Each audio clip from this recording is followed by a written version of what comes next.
Welcome into the I-80 Boys College Football Podcast. As always, I'm your host, Old C. Hunt, a.k.a. The Fat One, and that old AARP card-carrying son of a bitch over there is... Oh, that would be Chris Vaca. You know, it's funny you bring up that AARP. I continue to get emails from these people. I still try to block them. I don't freaking understand what's going on there. I still think you're behind it, Christian. But no, I am one of the co-hosts, Chris Vaca. I am the Nebraska fan here. I got that Georgia D-bag over there. We promise we're not going to talk about the SEC today, but Christian lied to me. I can't do that, man. I'm like Honest Abe over here. I can't tell you a lie. You know, it's our show. We might talk a little SEC. We might talk a little Big Ten. Who knows? Absolutely, man. That's what I love about the show, dude. We keep it pretty broad. So, well, Chris, I kind of want to get into something here. I thought about something. We put out a bunch of videos over the last couple of weeks, and we kind of have gotten some good and bad responses to them, right? So one of the responses that we've got, especially for one team in particular, has been very, very critical of our assessment of them.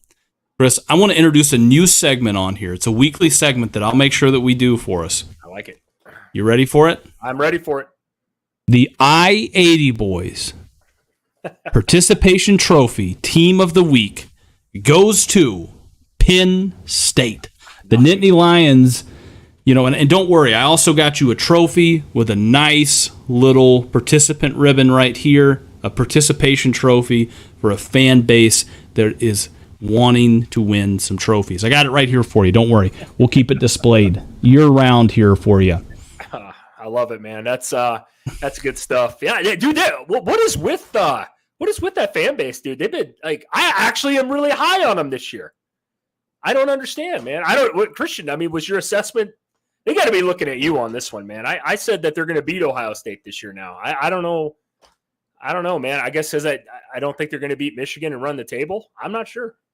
You know, Chris, I would like to think that it is probably because of me. It is because of me. I mean, you know, all I said was, and I'm pretty sure what we were talking about was just being, you know, I don't want to say mediocre because that's not a good word, but, you know, you're not excellent, but you're not mediocre. You're kind of stuck in that sort of in-between spot right there as a Penn State fan. And this comment right here, Chris, I want to kind of read one of these comments. I'm not going to read the whole thread. There's 11 different replies. You know, we'll be here for half an hour. I don't want to gum the show up with that. But this comment, this gentleman here says, here's my problem with takes like this. I hear how Ohio State and Michigan have been so dominant.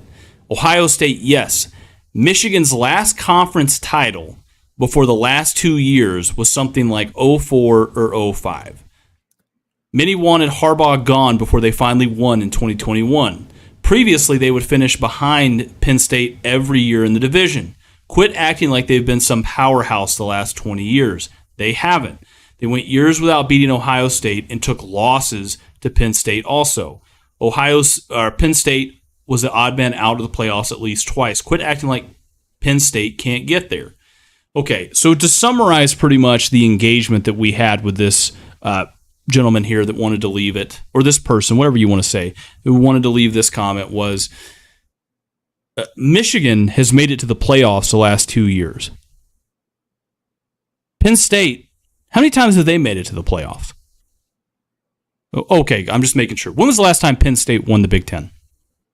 2016. 2016, okay. Chris, if I'm not mistaken, didn't Michigan win the conference the last 2 years in a row? Yeah, and that's where I would like to chime in and be like, what have you done for me lately? That's pretty much every sports federation league out there is, what have you done lately? Michigan's been running the Big Ten. They not only, by the way, Christian, and I'm going to let you carry on here, and I would like to tell this individual, it's not like Michigan just has barely beat, Ohio State. They've only rushed for like 300 yards a game on them, kicked their ass 43-27. I know that their rebuttal is going to be, well, it's just the last 2 years, but sure. I mean, what are we saying about Georgia? Yeah, I was going to say, last 2 years, we're back-to-back national champions. My point. Okay.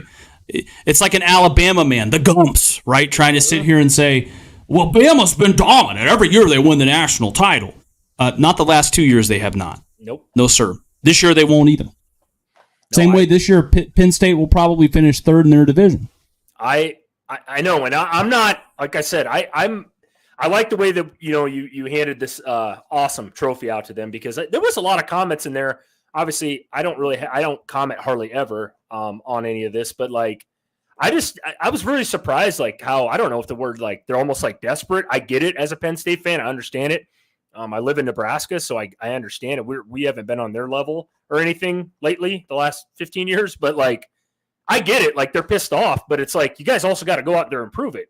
So you can't be knocking on Michigan when they've won the last two. And Penn State, I mean, 2016 was the last time, man. It's been a while. And Penn State, I mean, Christian, does it feel like every year this is the same discussion with Penn State? They're almost there. They're almost there under James Franklin, right? I mean, they've been doing this. It's going to be, his 10th year or 9th year? It just surprises the hell out of me, man. We got as much like kickback on this as far as our predictions. Well, and you said it best, Chris. I mean, you go on and you look at the exchanges that we have. I mean, pretty much, we put a reply in there. This guy wanted to say we wanted to put something in this. We wanted to skew this in a way that would fit our agenda. And then pretty much the response was just, how do we want this to fit our agenda? You're making excuses for a guy that's been there for 10 years and hasn't been able to make it to a college football playoff, right? I mean, you're talking about a guy in James Franklin. And I'm going to piss some people off, but you need to hear this, right? I'm going to piss some people off, but you need to hear this. Who took Vandy to a bowl game and has won one conference championship at Penn State. Outside of that, what have you done for me lately? Right. I like James Franklin. I think he's a great coach, right? I have no issues with James Franklin. My issue is with the fan base, and it's not all the fans. A lot of fans have a lot of real optimism here. You can see some comments on this video that we put out that were actually agreeing with us on it, right? I think that you start getting delusional to the fact that every year we've got to make excuses as to why we don't do it. This guy wanted to say, well, the quarterback, we haven't had an elite quarterback. Listen, Penn State, if I'm not mistaken, has had a top 15 recruiting class for how many years in a row under Franklin? I mean, a shit ton of years in a row, right? Yeah. And if I'm not mistaken, my retort to that was, understandable. You had Christian Hackenberg. He coached Hackenberg for 2 years, and he had identical 7-6 records there. Then they wanted to, they said Trace McSorley. He wasn't very highly touted. You had, who was the one they just had that kind of left outside of there, if I'm not mistaken? It was... that's a problem. Their quarterback play is never legendary. Well, they had Will Levis at one point. I know that he didn't. He transferred out and he went to Kentucky. And then you had, let's see, I'm gonna kick myself when I find it here. I know he's drafted on a team. It isn't. I can't think of his fucking name either. Sean Clifford. There you go. Yes. God, I don't know why that was not registered. Yeah. So you have a couple guys that were 3 fringe 4-star kind of guys. I mean, Chris, this is George is winning with walk-ons, dude. You know what I mean? I mean, we've seen guys outplay their stars when the team around them is really good. And it's not like Penn State doesn't have the talent, because they have multiple people on their teams every year drafted. I'm not going to disagree with you. I think not only is I know they don't ever have that like elite CJ Stroud, type of quarterback, but Michigan's been getting it done with I'm not saying JJ McCarthy's not good, but he's not Bryce Young or some of these guys, or the thing with Penn State is people forget last year, perfect example. And this is why I'm hesitant on Penn State. They were up kicking the shit out of Ohio State last year. Going to the fourth quarter, they have 4 turnovers. They always find a way to lose a game. It seems like a big game that they're in, and they look great, and they're at the level of an Ohio State. That's what I was thinking. They're playing Michigan. They play them tough. They find a way to lose those games. And it's not, you said it perfectly, Christian. I think most people would agree, even Penn State people, I hope you agree, is that it's not because they don't have talent. We know Penn State's loaded at the running back position there. They're going to be awesome on defense. Is it? And we heard, Christian, in these comments, a lot of people that were kind of siding with us said Franklin's a great recruiter, not a great head coach. I don't know. That might be true. You know, and I want to say this, right? We said it at the top of this broadcast or at the top of this video, right? If you're a Penn State fan, obviously voice your frustrations down there. Let us know why we're wrong. But let's talk about this from what we really said, right? We didn't say he was a mediocre coach. I didn't say he was a bad coach. You didn't say that either. No. What we simply said was, is his team at that level of an Ohio State or a Michigan in the last couple of years, in the last 5 years, right? You know, you look at what Ohio State's done in the last 5 years. You look at what Michigan's done in the last 2 years. Are they at that level where they're able to sort of take it to the next step, win a conference championship, and compete for a college football playoff? I understand they got snubbed a couple times, right? I think there was a couple of good seasons that they've had, but you know, they don't care. The college football committee doesn't care. The playoff selection committee, they don't care about the excuses. That's why Nick Saban was on national television last year crying, you know, why Alabama didn't get into the playoffs. Right? Yep. I mean, you can either get better or you can be better, but you cannot do both at the same time. Nope. You said it perfectly, dude, and I'll end us with this. It's like it's no different than I was just going to bring that up, was Saban crying, a 10-2 Bama team. Well, you know what, Nick? You should have won your goddamn games last year against Tennessee and against LSU, and they would have been in there. I can promise you guys this, and write it down. Let's say Michigan does lose a game, and Ohio State does win it, or Penn State wins it. Whoever wins this out of these three teams in the Big Ten, which I think anybody with half a brain knows that these are the three best teams in the Big Ten this year for sure. Whoever wins the Big Ten is going to get in the playoffs. Michigan State's got its chance, Penn State's got its chance right here. This is it. You know what I mean? Go out there, beat Michigan this year. You got Ohio State as well. Go out there and beat them. And I don't think anybody's going to be like, oh, Penn State doesn't deserve to be in there. No, everybody's going to be like, finally, Franklin got it done, right? I mean, everybody's going to jump on board, me included. And I know that he's not a bad coach. God, no, I don't think that at all. You just got to prove it on the field, man, and leave no questions to the committee. Be like, okay, Penn State's definitely got it. They, you know, hell, how many top 10 polls this year is Penn State? Like, I swear, like a lot of people have them from 9 to 5 easily. Like they're expected to be good. Yeah, no, I mean you're exactly right, Chris. I mean, you know, off-season accolades don't win games in the season. No, you know what I mean? And exactly. that's kind of where we're at. I mean, I hope for Penn State fans' sake we're wrong on this, or I'm wrong at least. Yeah, I mean, I know you're high on them, but I hope I'm wrong. Chris, let's segue gears here a little bit. Something near and dear to your heart, and obviously that little hat back there I got sitting back on the mantle. Yeah. Some big news today. Taylor Martinez, well, this wasn't today. This was a couple days ago, if I'm not mistaken. But Taylor Martinez to be inducted into Nebraska Hall of Fame. You know, Chris, what are your thoughts on it? You know, this guy, I talked about this guy at length when he was playing. And you know, he's a kid from California. He was a 3-star recruit, came here under Pelini, redshirted his first year. I believe his freshman year, he had an amazing year. I remember a couple games. I watched him play live several times. Hell of an athlete. He was fast as shit. Everybody remembers him for the throwing motion. It was, I don't think you could throw a ball any more uncoordinated looking than he did.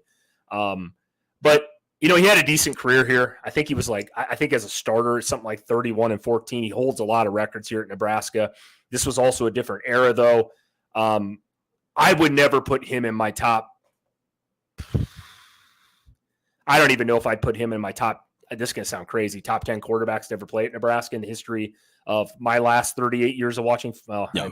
I was 38 years old, but was Taylor a bad person? Was he a terrible quarterback? No, he wasn't. Unfortunately, he got a lot of hype after that freshman year because he set the world on fire with his legs.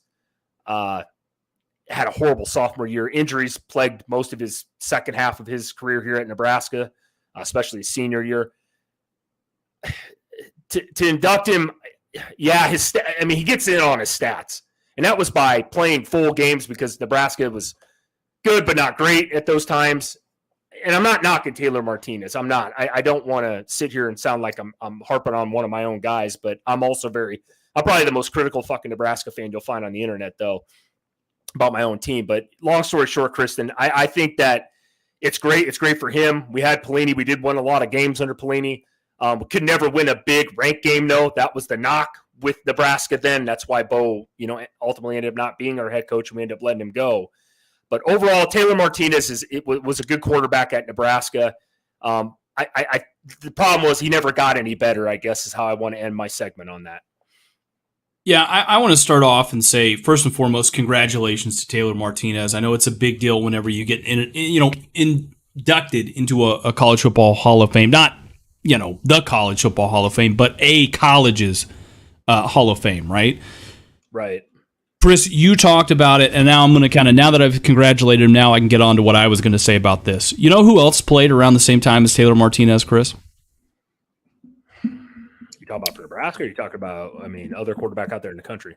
Just in general. I'll go ahead and give it to the fans out there here.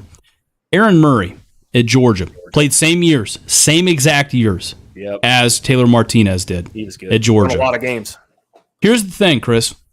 Aaron Murray won over 35 games at Georgia. He actually beat Martinez and Nebraska in a bowl game during that time. I remember that. He had double the passing yards that Martinez had. Here's the thing, Chris. He isn't in the University of Georgia's Hall of Fame. We don't have a Hall of Fame. We have a Circle of Honor, which I guess it's the same thing. He's not in there.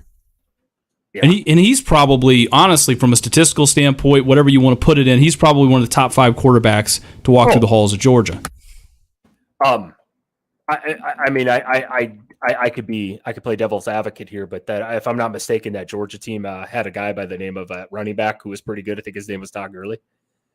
He might have been there once or twice. Yeah, he might have made an appearance. Yeah, I remember him very vividly in that bowl game, running all over our freaking defense. And he was obviously super highly drafted, and we all know about his crazy great NFL career if it wasn't cut short he got older, but knee injury. But yeah.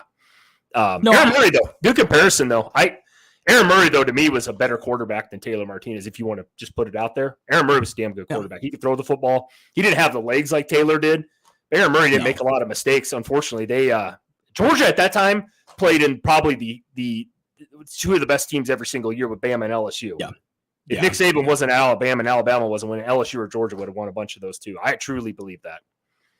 Yeah, and I do want to say this too, right? I know Taylor Martinez got hurt about 4 games into his senior season, and that kind of cut his career short. So, again, would he have probably had 4 or 5 more wins? Yes, but would he have had, would he have had anywhere near the passing yardage?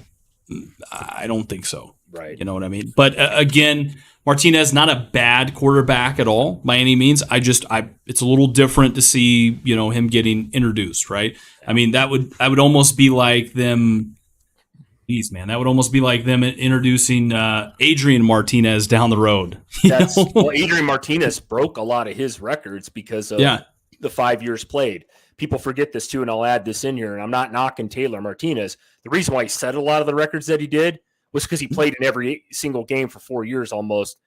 You get that by, nutrition, just playing for a long time. A lot of the great quarterbacks from Nebraska, Eric Crouch, Tommy Frazier, Turner Gill, those guys were already out at halftime and basically played half a season in a full season. You could compile a lot of stats when your team is 8-4 or 7-5 or 9-3 playing full games. So, good. I like the topic though. Like I said, I'm not knocking Taylor Martinez. I would definitely take some of the seasons that he had as far as the win-loss goes. I will tell you that. I guess, and last thing I'll say on this, and we'll kind of jump into something else. I guess it is kind of tough because you guys, you ran that triple option for so long. So I mean, it's kind of. I'm not saying it's super easy to break a lot of the passing records at Nebraska, but if you have a guy that comes in and he's very talented and he can play for 4 years.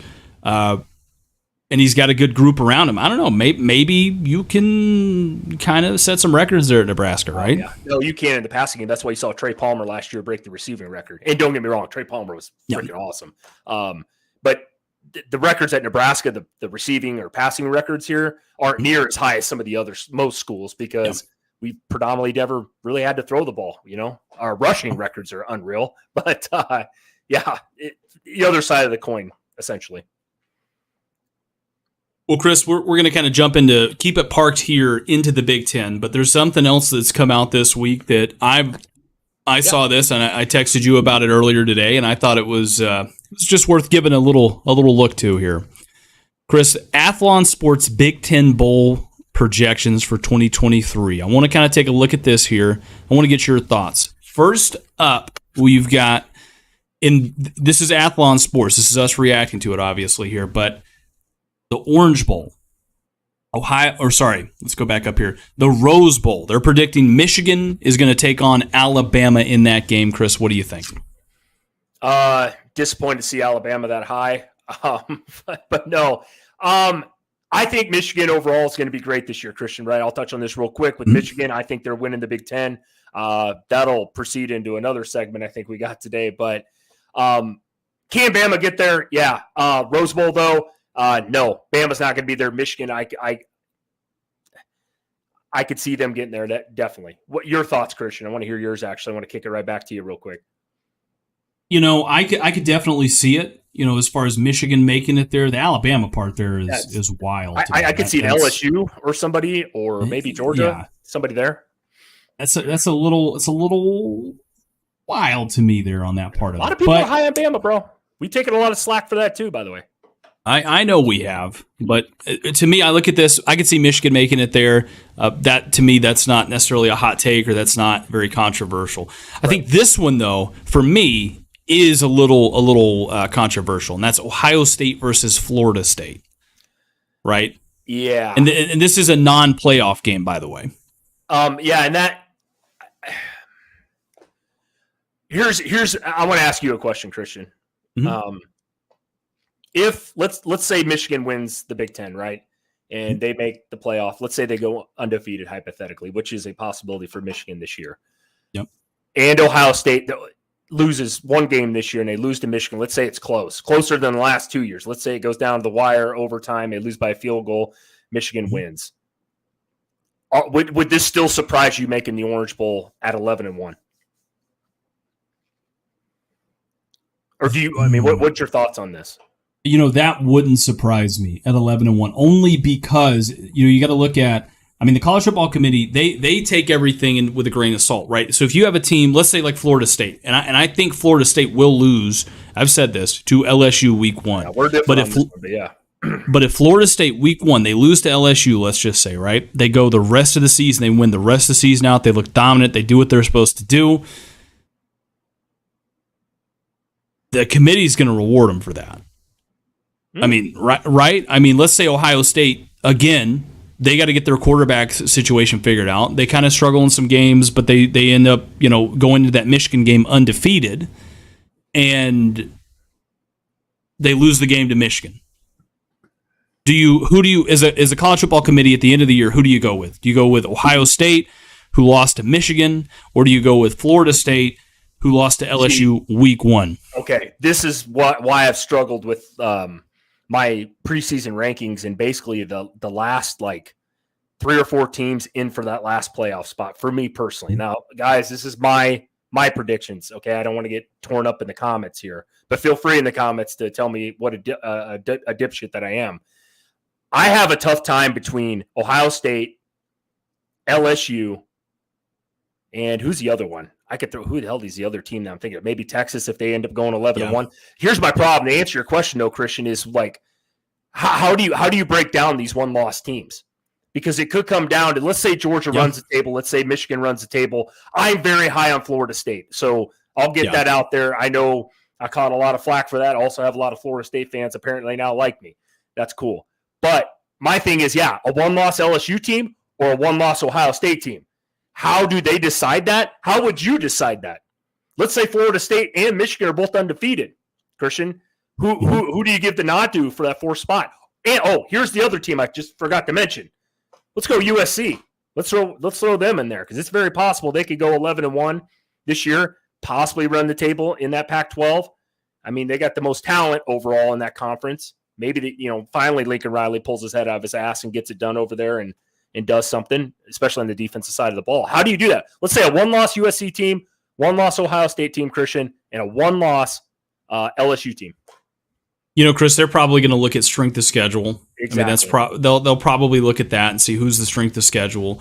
Honestly, would I be surprised if it came out, next year when they go to an expanded playoff that they just flip the coin to decide these who gets in? I wouldn't.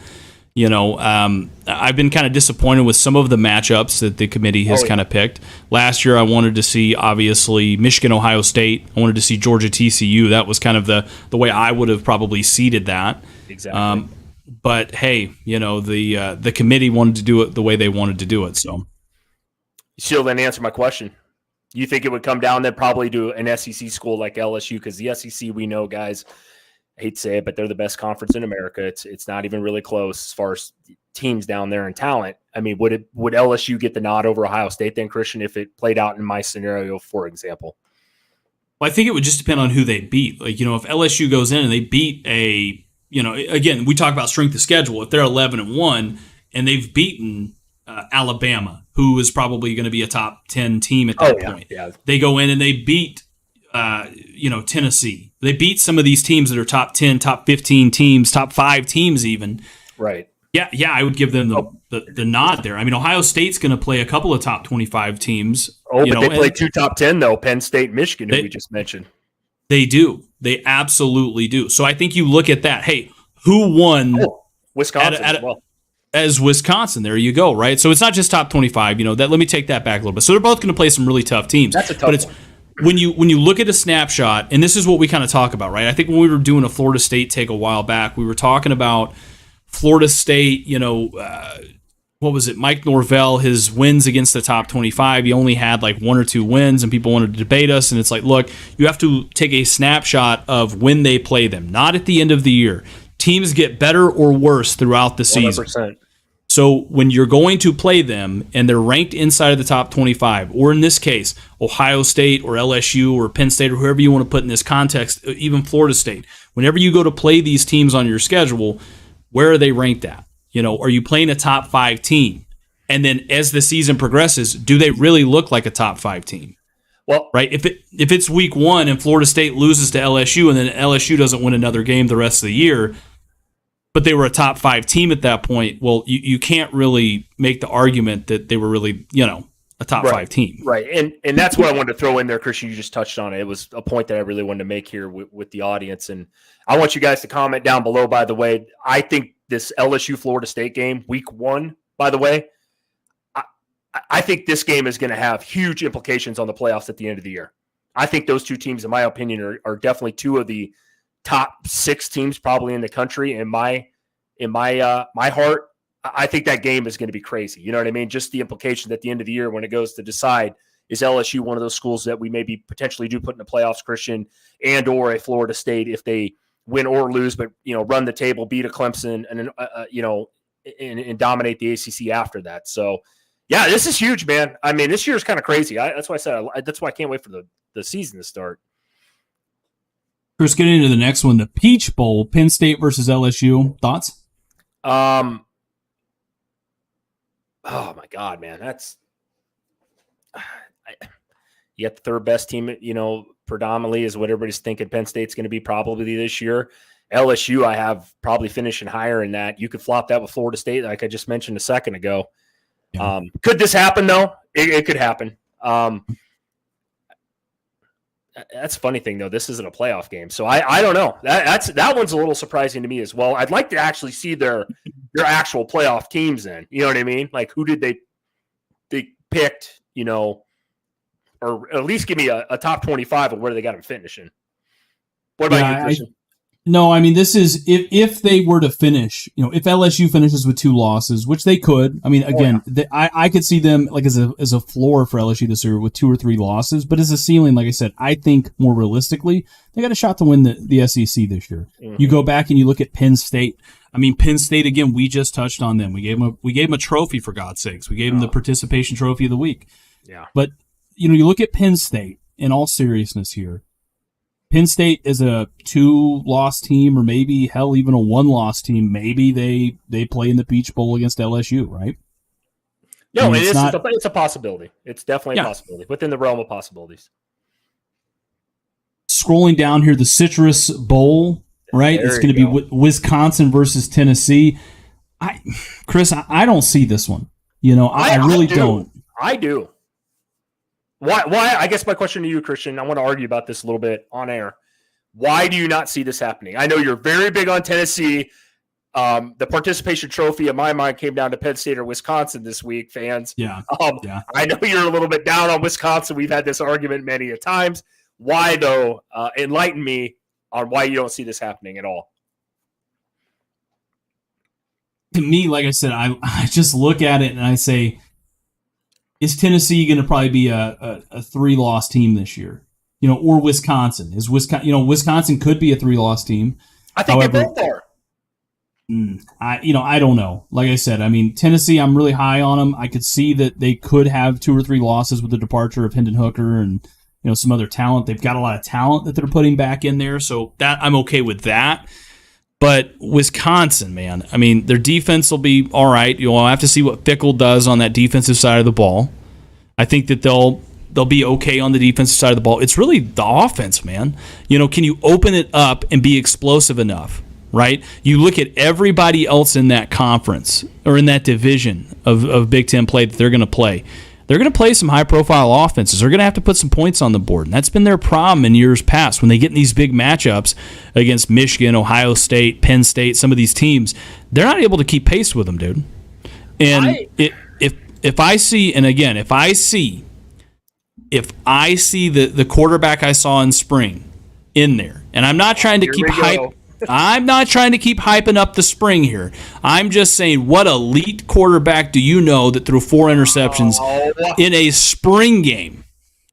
God, man, I've never seen a guy weep and cry and moan about a quarterback throwing 4 interceptions more in a spring game, let alone half a practice, than you. I personally disagree with you quite a bit on this. Wisconsin doesn't have to play Michigan. Wisconsin doesn't have to play Penn State. A lot of the teams that they're going to be playing, Christian, is the Illinois, the Minnesotas. They do have Ohio State. I chalked it up as a loss, my man. And Nebraska. Nebraska isn't a world beater. Neither is Minnesota on offense. And sure as shit, Illinois is not going to put up 40-some points a game. And now you're writing down something, because it sounds like we got a bet on the line this year about Wisconsin. We got a bet alert coming in here. That was the worst siren I've ever heard, but go ahead. Wait, we don't have the budget yet for like real sirens, so I just got to fill in here. Yeah, Chris, Let's just go ahead and put this into a bet here. Wisconsin, if they... So you're saying, basically, to make it to the Citrus Bowl and to play a team like Tennessee, which would probably be the... Okay, so you're saying at most they're going to have 3 losses. At Correct. Most. Correct. All right. I think they have more than that. Again, I've got a gut feeling I'm going to go with it. If Wisconsin has... Ooh, this is the number. If Wisconsin has... 7 wins. No, I'm not going to say it. If Wisconsin has more than 3 losses... Whoa! Give me 4. No, I'm not giving you 4. So we just staked our claims on this, right? This is assuming that to make it to this bowl, right? You're probably going to have a 3-loss team right there, right? Listen here. What Georgia fan? You don't know nothing about Big Ten football. What are you talking about? You just made it sound like Wisconsin because this kid threw 4 picks in a preseason, goddamn glorified spring game that they're going 6-6 this year. Now you want to? Oh no, they got to win 9 games, Chris, for you to win this bet. Come on, man. Go look up Fickell's coaching record, right? Go look up his record on Wikipedia. In his first year taking over programs. Go look at it at Ohio State. Go look at it at Cincinnati. History's on my side, my friend. So I'll tell you what. Wisconsin has. Give me 9. If Wisconsin has more than 3 losses this year, Chris, I'll come over and do your yard work for a week. Dude, you don't know nothing about getting outside. We saw how that happened a couple weeks ago. You ain't about that life. I'm a burn victim, Chris, and to make fun of my disability, shame on you, sir. Well, I'm going to make fun of your mental disability here right now as well. All right, give me 9-3. What's the bet? What if you win? I got to go over and do your yard work in Omaha? I would say yes. I mean, if I got to drive to wherever the hell you are, you know what I mean? Then you got to come drive out here and do my yard work for a week. Deal. Firm handshakes, virtual handshake, deal. You're very low on Wisconsin, man. No wonder why the Wisconsin fans I saw were tearing up our chat, because you've been hammering on them the entire time. That's on you. Well, all right. Chris, I'll let you break the next one down here. It looks like that's going to be the Las Vegas Bowl. I don't see this happening. I have Oregon finishing second or at least third in the Pac-12 this year. Iowa, I am not near as high on. I don't see that one happening either. I'm a little surprised that would even be a bowl game. I'm not saying that's not out of the realm of possibilities, no. But I don't even put that one close. That means Oregon's got to go. In my book, it would have to go 7-5 or 8-4. I don't see that happening with Oregon this year. No, I don't either. I think it's.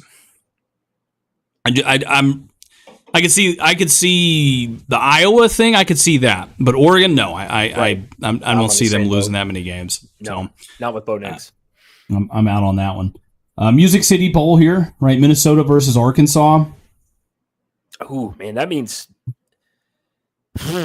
I'm just spitballing this off the top of my head here. That means Minnesota would at least have to go probably 7-5. That's a possibility for Minnesota this year. I know a lot of people in Nebraska think that Minnesota is just garbage.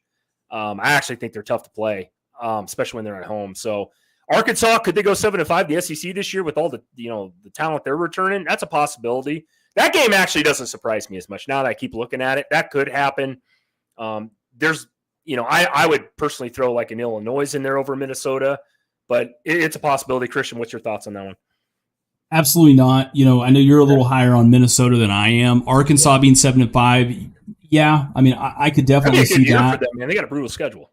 I know I'm a little higher on Arkansas than that, but that's just me. I don't think Minnesota is going to be that good. I think that they're a fringe bowl team, right? Okay.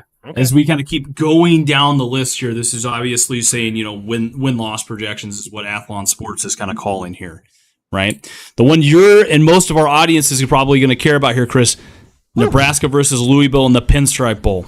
Well, this would almost mean to me, because I have Louisville going 7-5 this year. They have a chance at 8-4 with the schedule at place. Does Nebraska get to 8 wins this year? If they did, I'd be ecstatic. Can they get 7 this year? That's kind of where I have them pegged at. Yeah, I could see this happening. Louisville is not a pushover team this year. They return a lot of people too. So if this were to play out, I would be happy to make this bowl game. I know Nebraska fans, there's that delusional half a fan base over here that thinks we're winning 9 or 10 games this year. God, I hope they're right. Christian, your thoughts on this one? No, I'm a lot higher on Nebraska. You are. I really am. I'm much higher on Nebraska. Louisville, Louisville can do some things too. I mean, like I said, I think this would be a great first year, for a first-year coach over there. I think it's Jeff Brom, if I'm not mistaken, who's their coach. Yep. I don't see this one. This one's a little asinine to me. Bring me to that next one.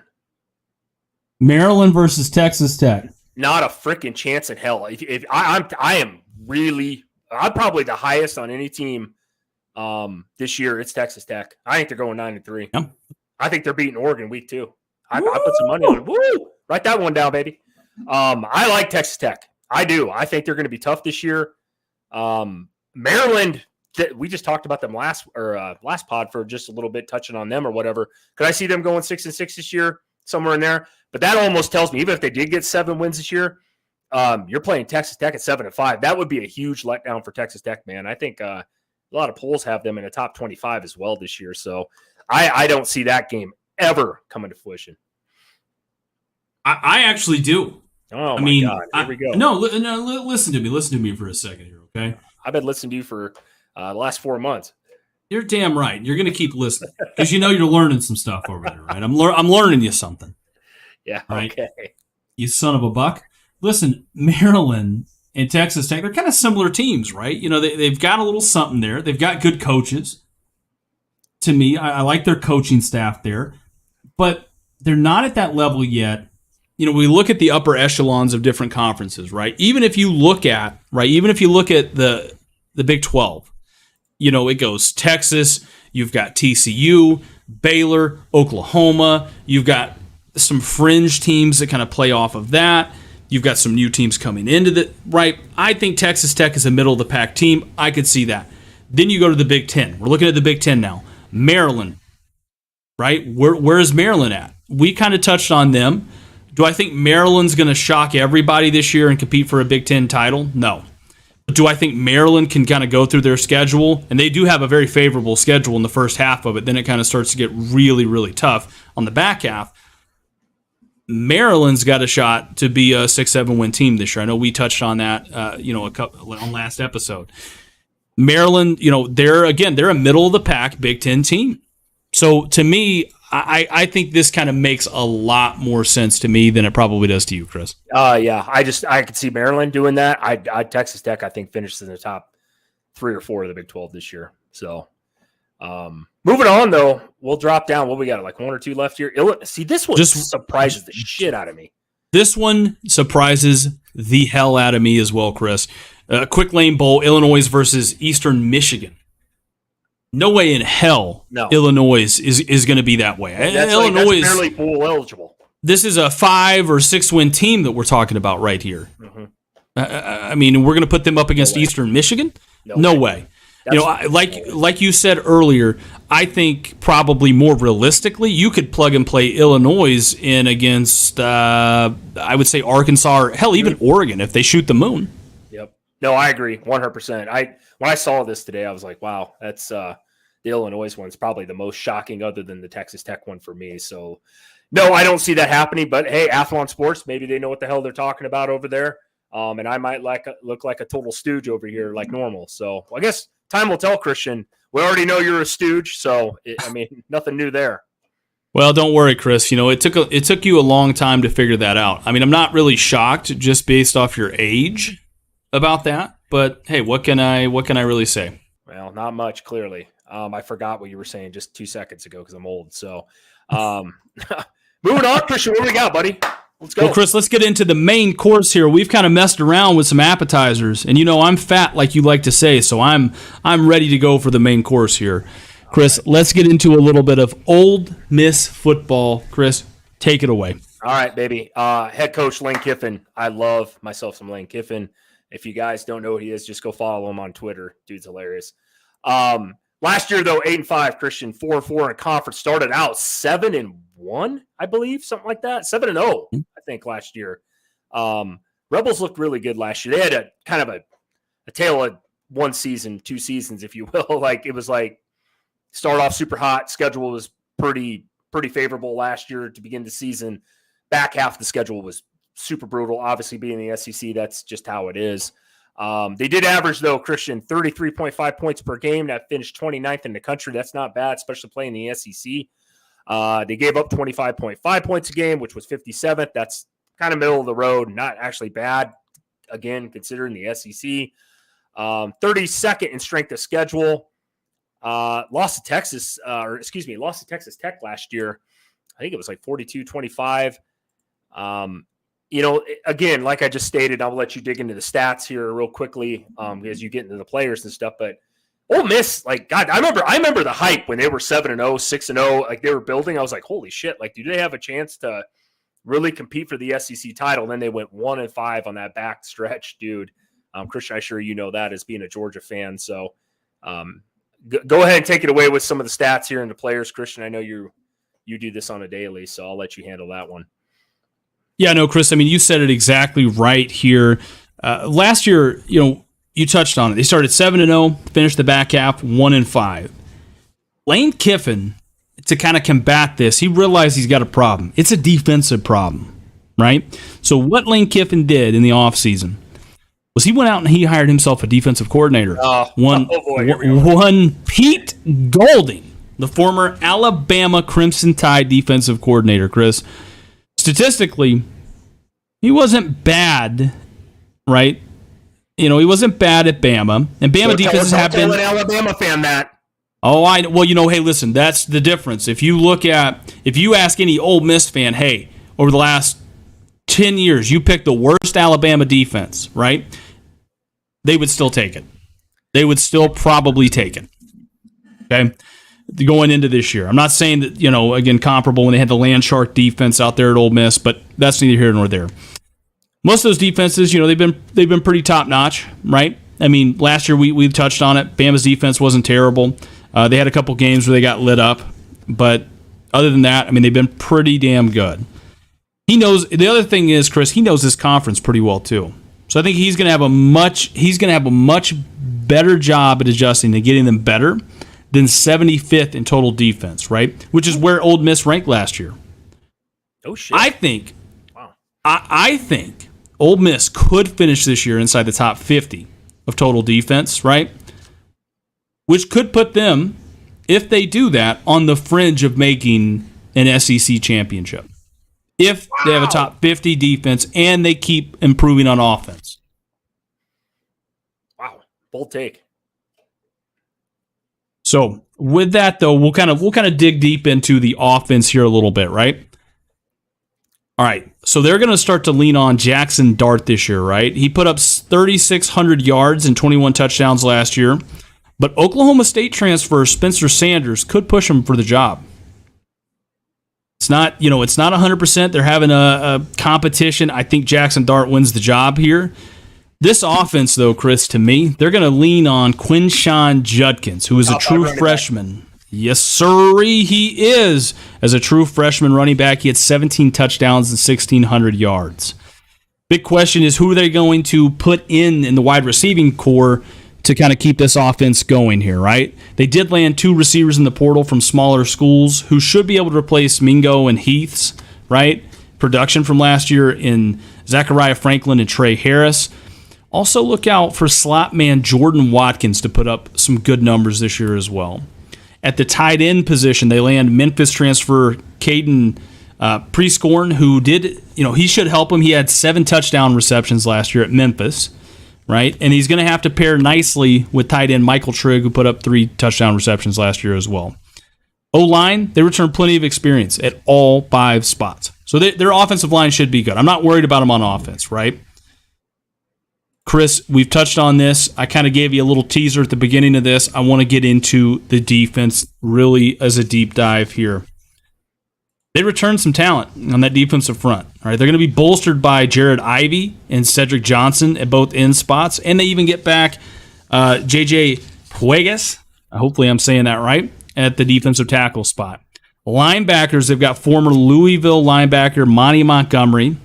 He's going to be a big factor up there. They do have a 5-star true freshman and linebacker, Suntarine Perkins, who should be pretty good for him. Ole Miss fans, get excited and let us know what you think they're going to do on defense down below. But, their front 7 with all that talent and experience and, most importantly, depth alongside of Pete Golden and a scheme change, Chris, and a scheme change should make this easier on that secondary. That was the biggest part I feel like last year was they got in some of these games and it looked like a 7-on-7 match, right? Yeah, here's the thing, man. I'm a little bit lower on Ole Miss this year than obviously you are. I think Pete Golding's a good defensive coordinator. I don't think he's great. I think that they're going to rely so heavily on the run game on offense. Flipping over the other side of the ball here quick. Yeah. There's no doubt about it, Christian. Jackson Dart's a starter. I don't doubt that at all. Spencer Sanders, I swear this kid's been playing for 6 years. I don't really know what happened with him in Oklahoma State and Mike Gundy, but long story short, though, they're going to pound the football, and I do think Judkins is. I think he's a top 5 back. He's up there with Braylon Allen, Donovan Edwards, Blake Corum, those guys, Singletary, whatever the hell his name is from Penn State. That kid's a stud too. But long story short, though, yeah, it does come down to the defense. I just don't know if they can contain and be able to hold teams just enough. Like the SEC is just a different animal. If Ole Miss is playing in the Big 12, totally different story. Hell, even if you're probably playing in the Big 10, it's a different story for them this year. Christian, I mean, what do you? I mean, we'll get into the breakdown here of the schedule, but do you think? I mean, you obviously think their defense is going to be the biggest. What happens if they don't improve, Christian, this year? Let's say they finish again 60, 65th, right in that range, whatever you want to say, 70th, whatever, in total defense. I mean, with the schedule that they have placed this year, it's brutal. Again, the SEC did them no favors. It is, but at the same time, we'll get into their schedule here in a bit, and I want to save my my take on it. Actually, you know what? You bring up a good point, Chris. Why don't we just get into the schedule right now? I'm fine. How about we just do that? By yeah. God, Yeah, get a little in live action here, Chris. First of all, they start off against Mercer. I hope that they would win that game. I'm going to give them the dub there. They go and play at Tulane. This is a game we talked about. This is a dangerous Tulane. This is a dangerous Tulane team, right? Yep. I'm still going to give the edge. I think I said earlier as a hot take Tulane could beat them. I'm going to walk that back. I'm going to say Ole Miss can definitely beat Tulane. They should beat Tulane. Right? It just should happen. I think last year you touched on it, didn't they? They lost that bowl game, if I'm not mistaken, to Texas Tech. Mm-hmm. And we're saying Tulane beat USC in a bowl game. So that's the only reason why we're kind of sitting here talking that. But I'll give them the dub there. Georgia Tech. Again, I got to go Ole Miss. Then they got Alabama. Remember, Chris, this is the key here. This is a different Alabama team than in years past. I know Bama fans are sitting there saying, well, our defense is going to be elite again. And you just don't know what Jalen Milroe, Ty Simpson, or Ty Buckner are going to do back there. Well, I tell you, if it's Ty Buckner and Tommy Rees, we saw what that combination did against Marshall. I'm not worried about it. I'll take Ole Miss in that. LSU, I'm a little worried about, right? I would be worried about that. Arkansas is getting some pieces back. Could be worried about that. Auburn, first year under Hugh Freeze. It is Hugh Freeze. Still give me Ole Miss in that game. Vandy, I like Vandy. It's a feel-good story. They're probably not going to win this game. A&M can be much better, but again, A&M struggles on offense. So I really think that, and I'm just looking at the schedule. Even A&M, I still would probably give the edge right now to Ole Miss. Georgia, this is a game that Ole Miss can upset Georgia. A lot of Georgia fans don't want to hear that, myself included. But I'm telling you what you need to hear, not what you want to hear. Then you go into UL Monroe and Mississippi State. This is not as hard of a schedule, I think, is what you were leading it on to be. I got them 10-2 with losses to LSU and Georgia. Jeez. Whoa, say that prediction again on air again so we can all hear you. 10-2 with losses to LSU and Georgia. Wow. Me and you are on different wavelengths. Wow, 10-2. I could easily see them going 6-6 in a weird way. I think you overlooked Tulane. I think Tulane is a damn good team that brings back a ton of production after last year, and Pratt at quarterback, and their head coach who's been there forever. But I do have Ole Miss getting that dub at Tulane. I think that'll be a tough game, though. I really, truly do. Don't overlook that one. Bama, I got as a loss because it's at Bama. I think it'll be a good game. Don't get me wrong, Ole Miss fans. I don't think you guys are trash. LSU, I have them as a loss. Alabama, LSU, I think are two. There's very few teams in the country that can even play those back-to-back two teams like that. That's about as brutal as it gets. Arkansas, not a pushover either. This is where I was saying earlier, and you disagree with me. I think their schedule is brutal. Alabama, LSU, Arkansas, Auburn. Holy shit. I have them beating Arkansas, losing to Auburn. So now I got 3 losses. Vandy, like you said, feel good story. I don't think Vandy gets it done this year. I do think Vandy's going to be a lot better, though, than they've been the previous couple years. A&M, tough freaking game. I do have Ole Miss winning this at A&M, which is it took me a while to figure that one out and kind of decide on that one. Georgia, I have them as a loss. UNL Monroe, that better be a W. Mississippi State, that Egg Bowl, I think, is very underrated, by the way. I think that is a deep rivalry down there in Mississippi. I'm not from there, but that game is always a close it just doesn't get enough hype. Those two schools hate each other. It's like kind of like Michigan State. I have Ole Miss pegged at 8-4, and I think that is super high. I love Lane Kiffin. I love what he's doing, but what's his biggest win in his this will be his 4th year, I think. Don't quote me on that, at Ole Miss. It's going to be tough this year. I can't believe you have them at 10-2. You better put some money down in Vegas. I think Vegas has got them at like 6.5 or 7. Christian, you better put your whole mortgage on there if you feel that confident, buddy. But no, I have them at 8-4. I think their schedule is just brutal. I do that. Alabama, LSU, Arkansas, Auburn stretch, and you have Vandy in between. Their need to turn around, got to play A&M and Georgia. I can't believe I'm trying to like talk you into how tough the schedule is, and you're an SEC guy, and I am not. So you might want to get educated. Rewatch this video a couple times so you get your head screwed on straight, my man. Listen, here's what I'm saying, man, and I'll say this, right? I'm gonna I said the 10-2. I got Ole Miss fans probably either hyped or pissed off because I didn't say that we're gonna go undefeated. But Chris, and listen to this, I do think I could see a scenario where they do lose 3 or 4 games. I've got it written down here in my notes. But as a worst case, I think that's a worst case, right? 3 or 4 games. Pete Golden, he's gonna have a much better on defense. Right? How much better? I don't know. He's probably going to go from the 75th defense to hopefully the 50th best defense in the country. For me, that would probably do leaps and bounds more for them. Chris, the other thing, and I kind of wrote this down somewhere in my notes, but I'll kind of get to this. It's not so much on defense. We've really hyped and really hearkened on this defense a lot, I feel like, especially me here.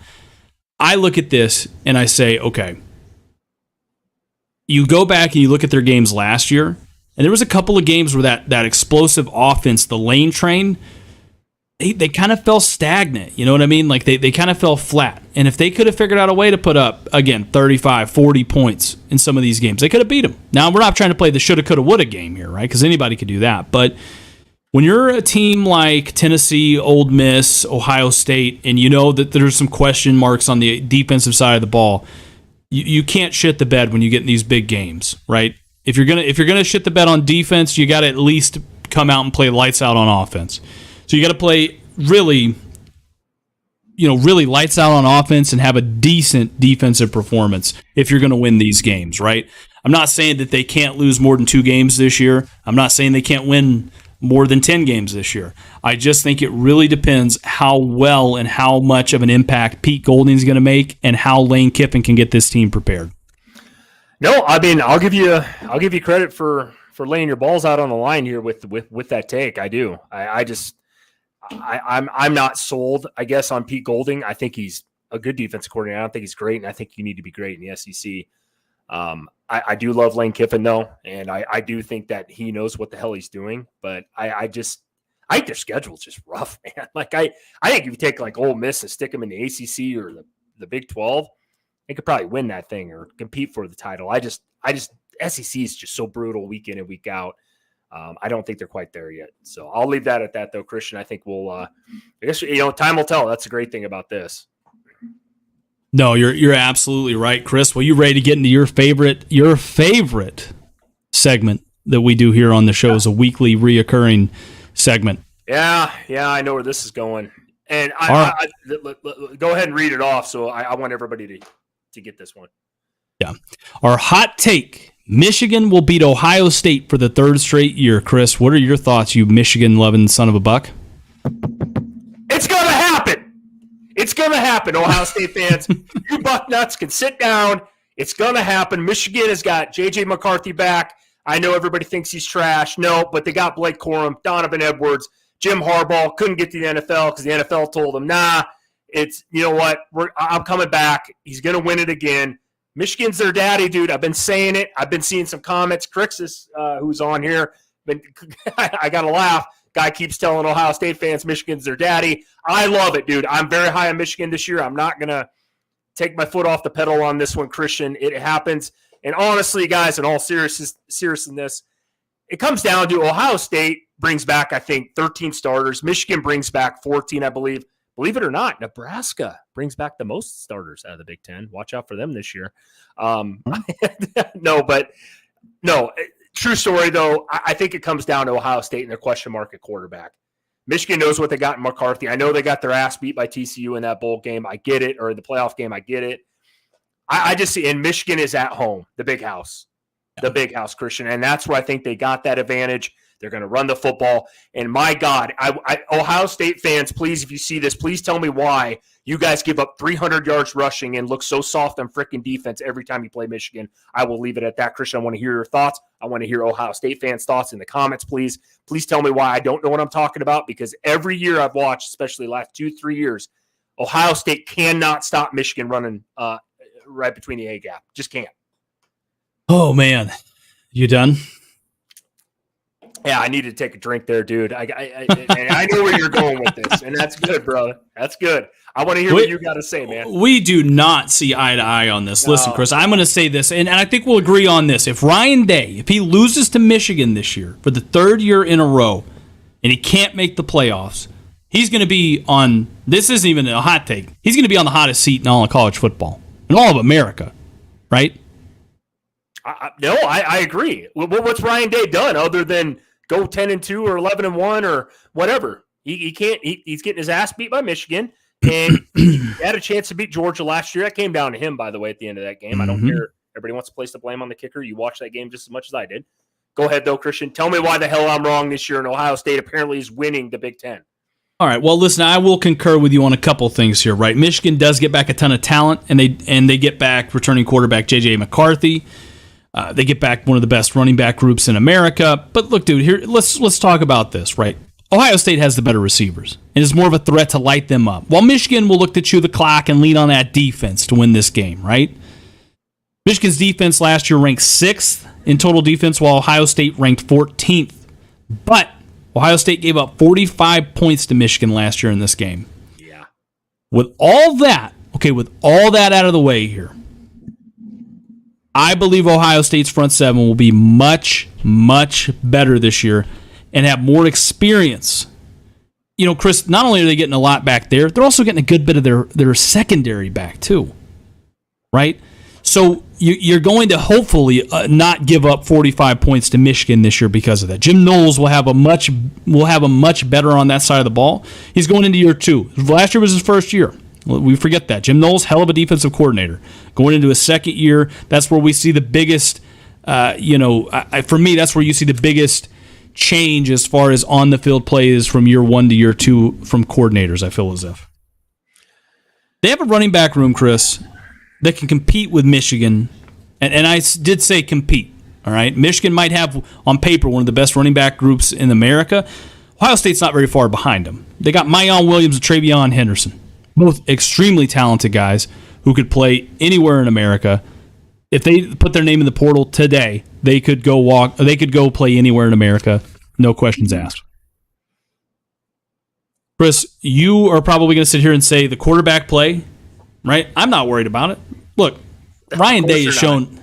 I know I brought up some question marks about it, but here's the thing: he's shown me that he can manage quarterbacks and get the most out of them. Has he not? Yeah, he's done a good enough job, but what you're not addressing is the Charmin-like defense that he has put up. I mean, all you guys got to do is look at the second half of this game last year. 28-3 in the second half. Michigan ran for almost 200 yards in the second half last year. And he's done this before, Christian. Yeah, but Chris, let me just stop you right there. I can't. What year is it? What year is it? I know what year it is, but what makes you think that all of a sudden now Ryan Day, the last couple years, he's a good coach, but he ain't done nothing. He ain't done nothing that Ohio State fans hold this guy to the highest of standards, man. I need to see it. I actually think, Christian, I will agree with you. I know it's 2023, but Michigan isn't getting any worse this year. I can tell you that. Write that down. I'm not saying they're going to get any worse, but I think Ohio State can get much better on defense. Again, you look at the talent they have on the defensive side of the ball, Chris, and especially in that front seven, dude. It is really good. I know we're saying secondary isn't going to be much better if Michigan rushes for over 300 yards. Daniel says that, right? Here's the thing. You go look at Ohio State's defense, right? They've got household names on both the defensive line and in the linebacking room, right? That are probably going to be really high picks next year. I'm going to say this right now. They will keep Michigan's run game in check this year. They've had to hear about this. They've had to watch the game tape for 2 years now and get absolutely embarrassed by that. If Ryan Day, and we're touching on this, right? And I'm going to give you some more stats here at the end. They're going to have to figure a way out to do this year, right? They have to. Because they know that they don't have Justin Fields or CJ Stroud coming back. They know in a lot of these games they're not probably going to be the same light you up team. They're going to have to run more on their running backs. Okay, and that's great. Here's my problem. I don't think Ohio State or Ryan Day's been focused on. All I keep seeing in the headlines is Ryan Day bitching about Ohio State, bitching about the hash marks because they're not like the NFL. I don't know what the hell this guy's been focusing more on fucking excuses from the typical Ohio State man that I hear, and or it trickles down from this guy, dude. I'm serious, bro. You could sit there and nod your head and stare over at your Georgia banners and bask in the glory. But my point is, Christian, he's not been talking about. You should be focused more on that. How to stop Michigan, how to beat Jim Harbaugh finally. And I know it had happened previously, but Michigan's been kicking their ass. Especially, it's not even been close the last 2 years, really hasn't. I don't see it this year. I do not. And it's not like they have Justin Fields back there at quarterback. They sure as shit don't have CJ Stroud this year. You're banking on Kyle McCord. And I'm not saying Kyle McCord is a bad quarterback, but I'm not as sold on their offense this year. Yeah. I sure as hell ain't sold on their defense until I see it and they come out and I guess dominate up. And the great thing about this game, Christian, go on a serious note and here, quit yelling into my mic because you got me all fired up here. Talking some Big Ten football. This game's played at the end of the year. These two teams should be at their peak when they play each other, I would assume. Yeah, absolutely. Chris, you talk about Ryan Day and him making a big thing about the hash marks here. And I can't believe, as a Georgia fan, I am actually sticking up for the Ohio State man here. But I'm going to do it, damn it. And listen, you talk about what Ryan Day is worried about. Well, let's just be really honest here. Jim Harbaugh, he's more concerned about getting to the NFL. You stooge. He wants to go to the NFL so bad. Okay? He wants to go to the NFL so bad. He might be in for a complacent year. He keeps doing it every offseason. We keep, all the Michigan fans keep having about a 3-week period or a month-long period where they're wondering what NFL team is Jim Harbaugh going to apply to today. Well, apparently he's not going to Andy because every NFL team has gave him the big middle finger. So now he just, Michigan fans need to embrace that and say, you know what? This guy keeps beating Ohio State, and that's really all we want every year, Christian. I don't know what you're smoking down there. I know you guys down south do some different types of drugs I've been hearing. So I know you Georgia guys like to drive super fast. I don't know what you guys do, Chris, but you act like Ohio State is just going to run rampant over the Big Ten this year, and I think you're losing your mind. Chris, first of all, I'm in the Midwest now, son. You know that. So we're not down south anymore. All right. Don't worry about what I'm doing or what I'm not doing here. Listen, this is the last piece of evidence I need for you, and I'm gonna go ahead and put this to bed. Right? It's past your bedtime, son. Not just because you're old as shit, but because I've let this go on long enough. Here's the Michigan-Ohio State rivalry according to Wikipedia. Right? Let's look at this, Chris. You know the last time Michigan has won more than 3 games in a row against Ohio State in this rivalry? This year. It's going to start this year. Don't worry. Write it down. No. Historically, you're a big fan of history. Don't tell me you're not. Historically, we bet a lot of stuff on this stuff, right? Vegas does. We do. I do. You do, right? When's the last time, Chris? I know it's been a long time. I understand that. Let me give you an exact year. I didn't know we're talking about the past. I didn't know that this was something. I didn't know. What do you mean? We're literally talking about the past. Everything we're talking about happened in the past. No. We're talking present day. We're talking about 2-3 years ago. Now you're going back to the 80s and the 90s. Yeah, we know Michigan kicked the shit out of Ohio State then. We all know that. And Ohio State has dominated most of the 2000s. I'm not disagreeing with you. But Jim Tressel isn't there. Urban Meyer isn't there. Ryan Day, I don't think is even on the stage of those two personally. That's just me. I don't as a coach.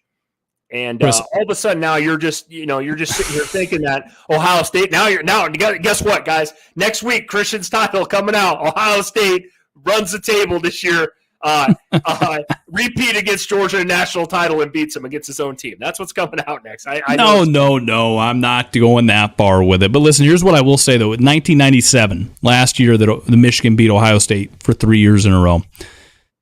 Chris, we're a long way from the 90s.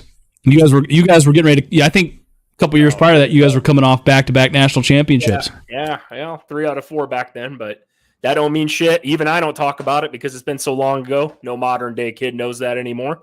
I think you're crazy, man. Put it to bed, though. I think time is going to tell this Ohio State-Michigan rivalry. I will say this is good for college football.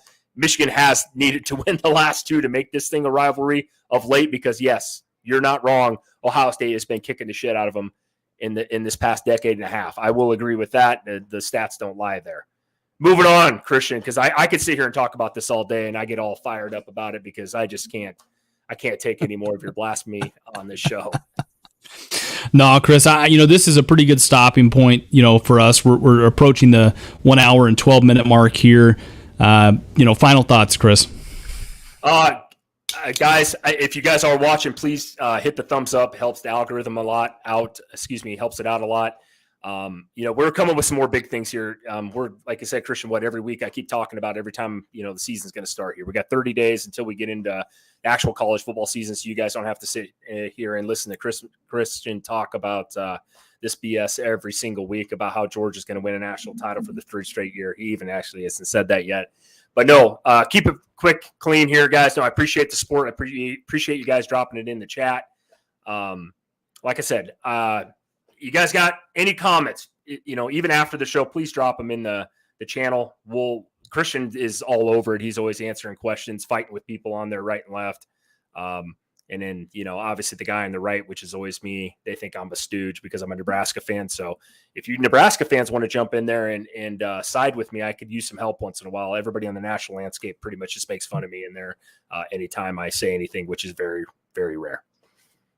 No, Chris, you said it best. We need all the help we can get. Be sure to smash the like button, comment, and subscribe if you aren't already. I think with that being said, Chris, we're going to catch everybody next Wednesday and Friday around 7-ish, so we can't wait to see you then.